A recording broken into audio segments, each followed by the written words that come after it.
मित्रांनो, रामराम. अहो, बाजारातून हजारो रुपये खर्च करून आपण महागडं खत आणतो आणि डोळे झाकून शेतात ओततो. पण कधी शांतपणे बांधावर बसून विचार केलाय का की एवढा खर्च करून घाम गाळूनही शेवटी पदरात पाहिजे तसं उत्पन्न का पडत नाही? आपल्या शेजाऱ्याचं पीक टवटवीत दिसतं आणि आपलं पीक खतं टाकूनही पिवळंच का पडतं?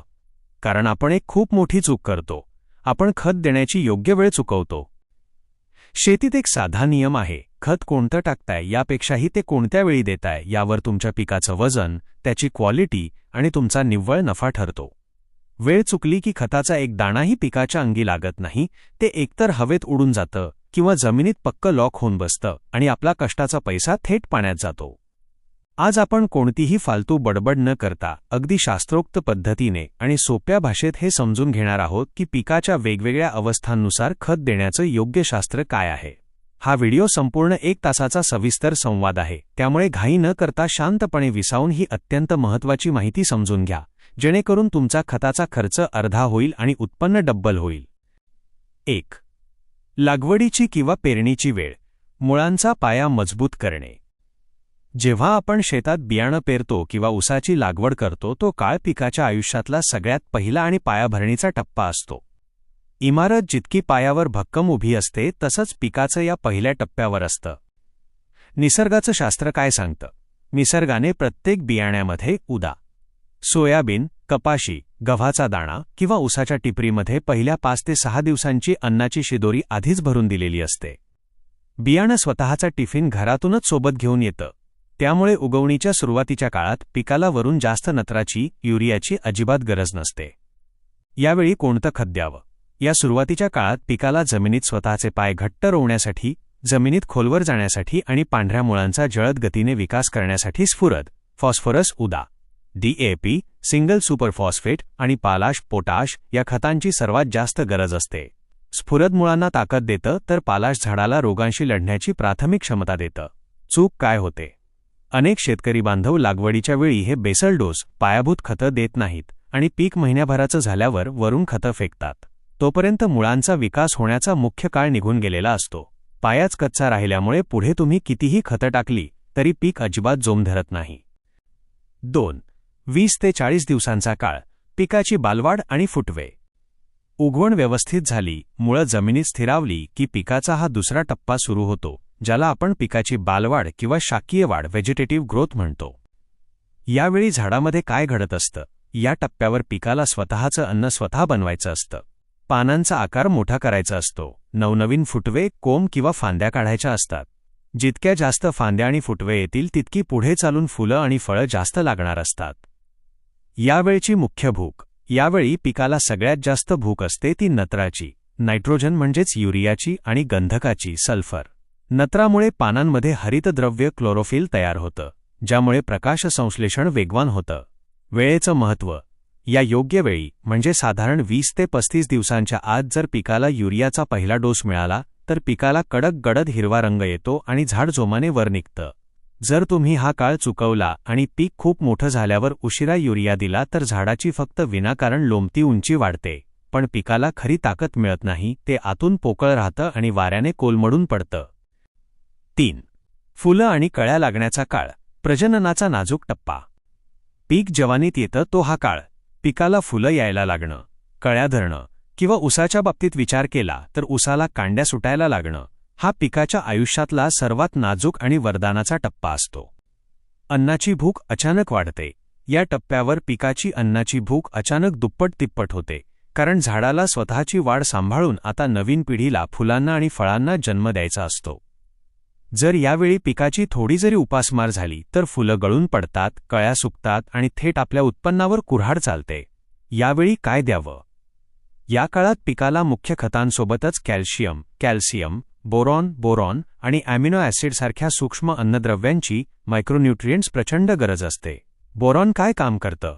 ते फुलांची गळती 100% थांबवतं, परागीभवन चांगलं करतं आणि फळधारणा मजबूत करतं. कॅल्शियम झाडाच्या पेशी मजबूत करतं, जेणेकरून फुलांचं देठ मजबूत राहील. शेतकऱ्यांची चूक. अनेक शेतकरी बांधव फुलं गळून गेल्यावर किंवा फळं धरल्यावर खत टाकायला धावतात, पण वेळ निघून गेल्यावर टाकलेल्या खताचा पिकाला काडीचाही फायदा होत नाही. फुलोऱ्याच्या किमान 8 ते 10 दिवस आधी हा डोस जमिनीत किंवा फवारणीद्वारे पोहोचलाच पाहिजे. 4. फळं लागणे किंवा दाणे भरण्याची वेळ, अंतिम आणि निर्णायक हात. हा पिकाच्या आयुष्यातला शेवटचा टप्पा असतो. इथे धान्यामध्ये दाणे भरायची उदा. गहू, ज्वारी, मका, शेंगा फुगायची उदा. सोयाबीन, हरभरा किंवा ऊसाची जाडी आणि गोडवा वाढायची वेळ आलेली असते. या वेळची मुख्य भूक. या अंतिम टप्प्यावर पिकाला नत्राची, युरियाची अजिबात गरज नसते. यावेळी पिकाला फक्त आणि फक्त गरज असते ती पालाश, पोटाशची. पालाशचं मुख्य काम काय? पालाश हे पिकाच्या शरीरात एका ट्रॅक्टरसारखं काम करतं. पानांनी आणि खोदाने वर्षभर जे काही अन्न आणि ताकद तयार करून स्वतःकडे साठवून ठेवलेली असते, ती सगळी ताकद ओढून थेट फळांमध्ये, दाण्यांमध्ये किंवा ऊसाच्या रसात पाठवण्याचं काम पालाश करतं. यामुळे दाणा टपोरा होतो, वजनात भर भरते, शेंगा पूर्ण क्षमतेने फुगतात आणि मालाला बाजारात चकाकी येते. बऱ्याच शेतकऱ्यांची मोठी चूक. या शेवटच्या टप्प्यात अनेक जण पिकाला पुन्हा युरिया देतात. त्यांना वाटतं पीक अजून हिरवं दिसावं. पण यावेळी युरिया दिला तर पीक पुन्हा पालवी फुटून वाढायला लागतं. दाणे किंवा फळं भरण्याऐवजी पिकाची सगळी ताकद पानांच्या वाढीमध्ये वाया जाते. परिणामी शेतात कीड रोगांचा, प्रामुख्याने रसशोषक किडींचा प्रादुर्भाव वाढतो आणि मालाचं वजन पार घटतं. खत व्यवस्थापन करताना पाळायचे 3 कडक नियम. पैशाचा अपव्यय थांबवा. तुम्ही खत योग्य वेळी देत असाल तरी या 3 गोष्टींची काळजी घेतली नाही तर खत वाया जाऊ शकतं. 1. जमिनीत ओलावा, वाफसा कंडिशन अनिवार्य. जमीन पार सुकलेली आणि कडक उन्हात तापलेली असताना रासायनिक खत कधीच टाकू नका. जमिनीत ओलावा नसेल तर मुळं अन्न शोषू शकत नाहीत. उलट खताच्या तीव्र उष्णतेने मुळं जळून जातात. खत टाकताना जमिनीत पाऊल रुतलं पाहिजे एवढा ओलावा, वाफसा असावा, पण दलदल नसावी. 2 विरुद्ध खतं एकत्र करू नका. खतांची विसंगती. काही खतं रासायनिकदृष्ट्या एकमेकांचे शत्रू असतात, जसे की स्फुरद, फॉस्फरस आणि जस्त झिंक. तुम्ही एकत्र मिक्स करून टाकले तर ते जमिनीत झिंक फॉस्फेट बनवतात. हे रासायनिक संयुग पाण्यात विरघळत नाही, ते जमिनीत फिक्स लॉक होतं आणि मातीसारखं पडून राहतं. पीक ते खाऊ शकत नाही. त्यामुळे 2 खतांमध्ये किंवा अन्नद्रव्यांमध्ये योग्य अंतर ठेवा किंवा डोस देताना कृषीतज्ञांचा सल्ला घ्या. 3. सेंद्रिय खताची, शेणखताची जोड द्या. रासायनिक खतं टाकण्यापूर्वी जमिनीत शेणखत, कंपोस्ट किंवा गांडूळ खत असणं अत्यंत गरजेचं आहे. रासायनिक खतं हे जेवण आहे, तर सेंद्रिय खत ही ते जेवण पचवणारी यंत्रणा आहे. सेंद्रिय खतामुळे जमिनीतले फायदेशीर जीवाणू जिवंत राहतात आणि हे जीवाणूचं रासायनिक खतांना विरघळवून पिकाच्या मुळांपर्यंत पोहोचवण्याचं, अपटेक करण्याचं काम करतात. जीवाणू नसतील तर खत जमिनीत तसंच पडून राहील. गोष्टीचा शेवट थोडक्यात काय तर माझ्या शेतकरी बांधवांनो, शेतीमध्ये निव्वळ ताकदीपेक्षा, गोण्यांच्या संख्येपेक्षा आणि पैशापेक्षा वेळेला सगळ्यात जास्त महत्त्व आहे. पिकाची अवस्था ओळखून त्याची भूक समजून योग्य वेळी योग्य खत देणं यालाच विज्ञानाची शेती म्हणतात. चुकीच्या वेळी दिलेलं सोनंही मातीमोल होतं आणि योग्य वेळी दिलेली साधी गोष्टही सोन्यासारखं पीक आणि डब्बल उत्पन्न देऊन जाते. खत व्यवस्थापनाचं हे सोपं, सविस्तर आणि वाढवलेले शास्त्र तुम्हाला कसं वाटलं मला कमेंट करून नक्की सांगा. ही माहिती आपल्या प्रत्येक शेतकरी मित्रापर्यंत व्हॉट्सॲप ग्रुपवर पोहोचवण्यासाठी व्हिडिओला नक्की शेअर करा आणि चॅनलला लाईक, सबस्क्राईब करायला विसरू नका. पुन्हा भेटू अशाच एका माहितीपूर्ण आणि कडक विषयासह. राम राम.